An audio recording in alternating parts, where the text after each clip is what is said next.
Welcome to our show Historical Reflection, and today in this show we will be discussing about an enlightened despot, a very powerful monarch of India, and she was the ruler of Kashmir, and her name is Queen Didda. To discuss her profile, we would like to invite the prominent historian Mrs. Meeta Joshi. So without wasting any further moment, let's welcome Meeta Joshi ji and just discuss about this great Queen of India, Didda. Welcome, Meeta ji. How are you doing today? And I'm sure that today we are discussing a very interesting profile. So first of all, let's begin. How are you and how life is treating you? Namaskar, Kanchan. I'm fine, and I hope you are also fine and everything is good with you. Yes, I'm fine. And actually, I look forward on Saturdays to hear the historical reflection from you, and it's always wonderful. So today, which prominent personality of Indian history we are discussing? Today, I will be speaking about Didda.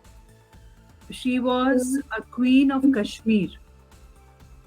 Wow, very wonderful, because I've also recently seen a documentary on her, and it actually really impressed me, because I heard she is being termed as Catherine of Kashmir, which is compared to the Catherine of Russia. So please tell us more about this beautiful profile.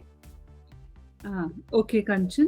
Didda is one forgotten queen of Kashmir, which can be termed as a warrior queen, because she had many challenges to face in her lifetime, but she sailed through them very, very successfully. And why she is compared with Catherine of Russia? Because of her ruthlessness. Because Catherine the Great of Russia was a ruthless monarch. So same way, Didda also, we can say that she became ruthless at one point of time, and there were reasons for it. First of all, if we see the story of Didda, like her time period, if we see, it is from 924 CE to 1003 CE. And she came into rule around 980 CE, and she ruled till 1003 CE, when she was 79 years of age. She was on the throne till she died. So if we see her background, she belonged to the Lohara dynasty, and by birth, but after marriage, when she married King Shem Gupta, then she came to Utpala dynasty. And initially they had a good life, but when Shem Gupta passed away, so her own prime minister, he literally forced her to get sati with her dead husband. Oh. So she somehow escaped it, and that time her son Abhimanyu too was very small. So because patriarchy has always prevailed in India, so after Shem Gupta's death, when Abhimanyu too was crowned as the king of Kashmir, then she acted as a regent to her son. Okay, so we can say that she was on the background managing everything.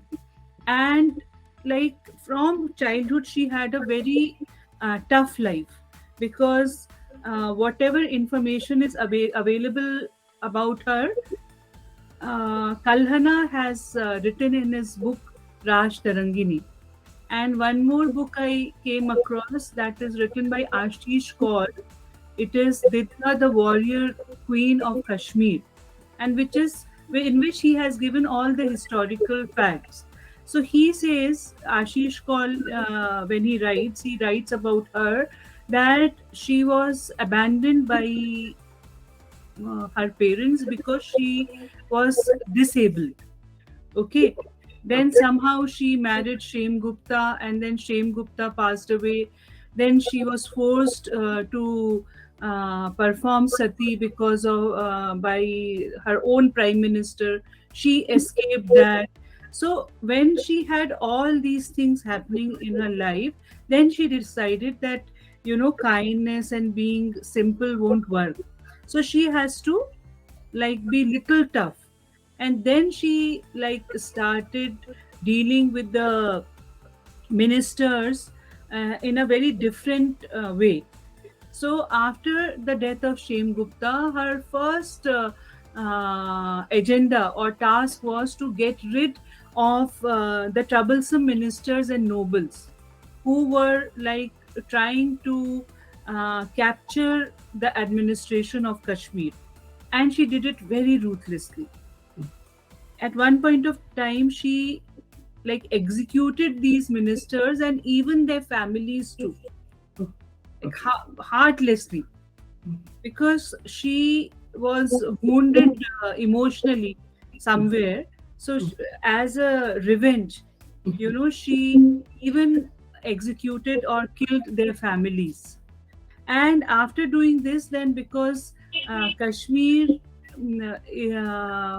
was always talked about state of India from many years because of this conflict which we have with Pakistan, our country has with Pakistan.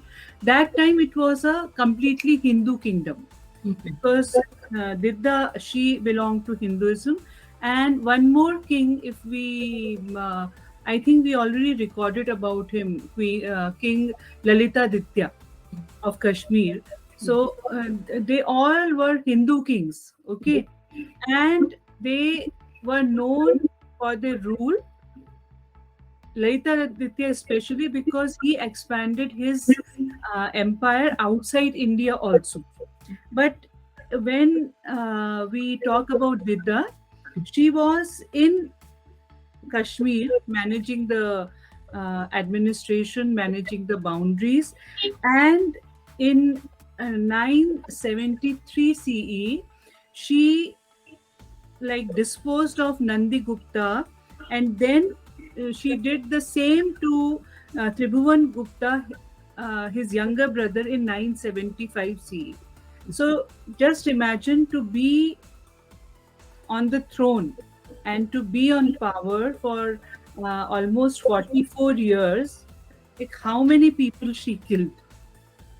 Because she, that's why she is compared with this Catherine the Great of Russia, and she is known as Catherine of Kashmir only because of her ruthlessness. But I also have, I think, if you just correct me if I'm wrong, that she managed the whole kingdom the kingdom under her was quite powerful, and people were happy in the sense that they had the security of her rule. And that is why I've also heard that Muhammad Ghazni, who attacked later, was not, he didn't attack from Kashmir, because once upon a time he fought a war with Didda and he got defeated, and it took Muhammad Ghazni at least 10 years to really attack again, and that too after the death of Didda. Yes. Is it true? Yes, Mahmud Ghazni did attack Kashmir, but after the death of Didda in 1013. Great. Okay, she passed away in 1003. So and he invaded Kashmir twice, Mahmud Ghazni. So he didn't dare to come in the time period of Didda, though he started his Indian invasions from 1000 to 1017 AD. Yeah, but first I think he was defeated by Didda in first, and before, I mean, 10 years. It's a time period of 10 years. That's 10 what years, yes. After her death, again he tried to invade Kashmir, and he was successful. Yeah. And he did it twice. She was absolutely a powerful monarch, Kanchan, because the historians, they have always commented about her that because of her bold and very powerful personality. She was able to sail through all the challenges which she faced in her life. So that all historians, especially Steen, he particularly writes about her. And in the book written by Kalhana, which is known as Raj Tarangini, in that also we find the mention of Didda. Kashmir has a very beautiful history, Kanchan, because if we see in spirituality also, we had a mystic known as Lal Ded in Kashmir, again a woman who belonged to the Shaivite sect. So Kashmir that way has a very enriching history. But Didda is one of the few women rulers of India, the other being Razia Sultana of slave dynasty or Mamluk dynasty. Okay, and if we see in the Mughal Empire, Noor Jahan, Noor Jahan was just managing the things in on behalf of Jahangir. He was not on the throne. But Didda and Razia Sultana were actually on throne. Razia Sultana for a period of 4 years, from 1236 to 1240 AD, and Didda like from 958 till 1003. So, which is a long time period. Yeah, Very so long time. 40 to 44 years, I guess. Yes. So now the question is arising because a very powerful monarch who is really ruling one very prominent state of India, but it is not there in our history books about Didda. And I think, what is your opinion on this? Because she is definitely a very powerful monarch when we look into her profile.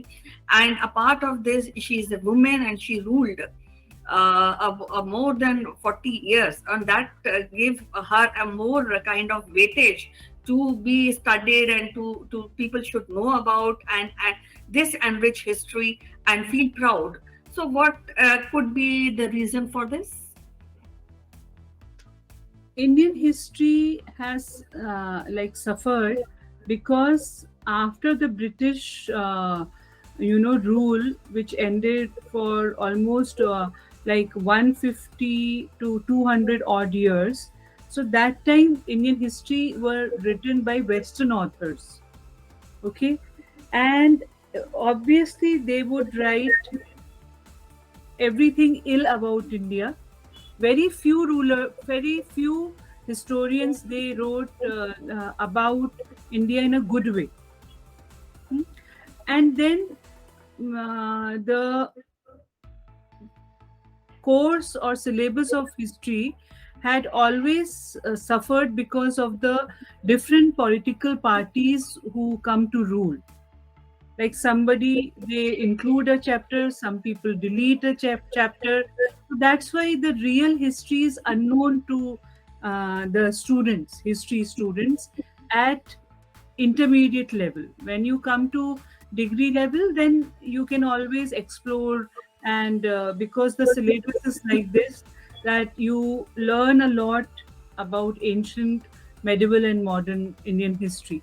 But when it comes to history of Kashmir, I think maybe I don't have any idea that whether Jammu University and the universities which are situated in Kashmir are really following it or not. Even I am curious to know that.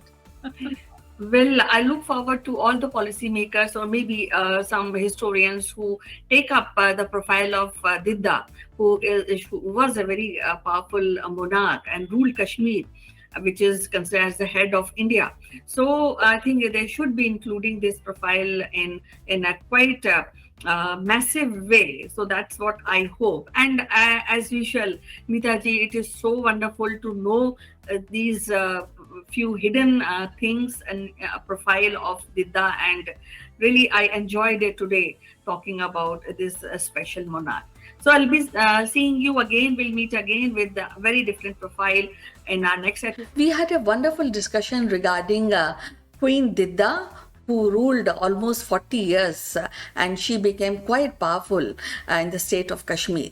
So I look forward for your comments, and would also want you to patch in for any further information about Queen Didda. So I look forward for your views and your comments, and I'll be meeting again in our next episode. Till then, bye bye, and you take care.